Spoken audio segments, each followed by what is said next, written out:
So that's just my balance to Chinatown, which is such a joy.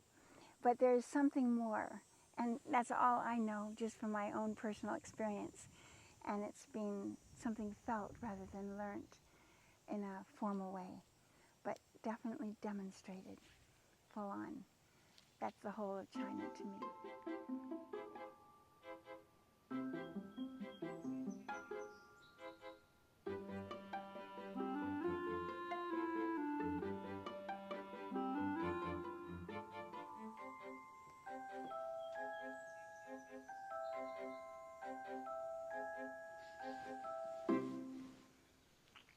Hi.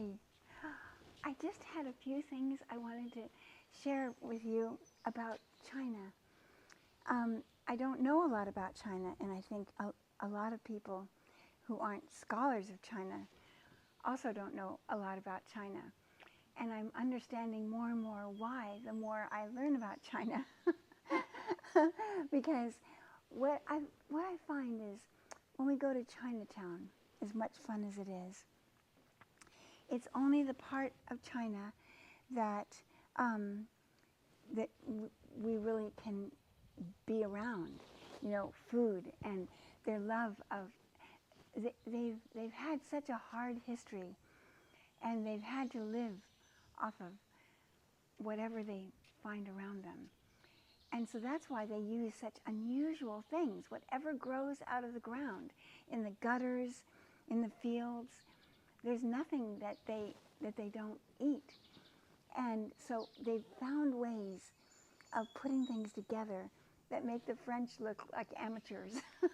I think their way with food is just so fascinating, and they love the whole adventure of it. They love their meal times. They laugh a lot when they're together. And one time when we were in China, I was noticing at dusk the men who have they have bicycles that are homemade bicycles made out of pipes. And then they have big wagons on the back of them so that they can pedal heavy, heavy loads. They're like truckers, but they're the truck. They're the engine. And in the evening, those men sleep on those trucks, on the bed of the truck. You've heard of the truck bed. Well, that's true for them. It really is that.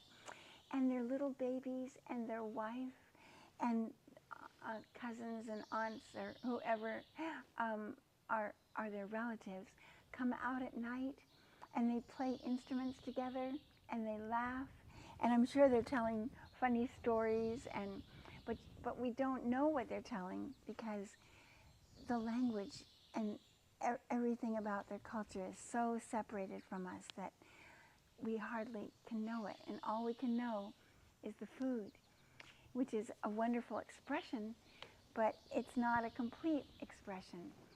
And we worked with the Chinese. I'm not talking about the government and the upper echelon of China at all here. I'm talking about the people. And they do all their business on a handshake. There's no paperwork, and they honor that handshake. They're very honor oriented, and they're hard workers, and nothing is impossible. They just take on whatever, and they do wonderful work. And we've just loved getting to know them from that perspective. But there's also a very, and it's not just China, but others from totalitarian governments have learned through losing fingers and hands and lives not to tell what they really think. And pretty soon they stop thinking what they really think. And they're afraid to think it even in their sleep or their dreams in case it should be heard. And so there's a mist that before them, and sometimes it seems like they're kind of hardened, like they're not that friendly, but they have a great humor and a great tenderness towards everything that lives. And it's just that they can't express it very well. And they've been formed to be workers and to have no opinions. One time we saw them burning people in a park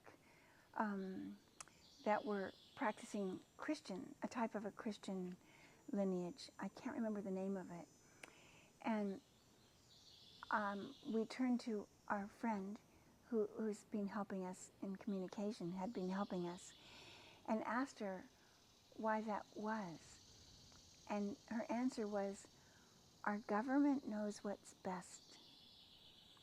So for us, I think she ended it for us.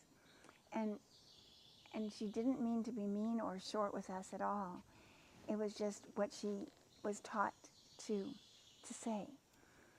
And that's about all I can tell you. I can tell you there's so much more. They have this wonderful honor and goodness, and also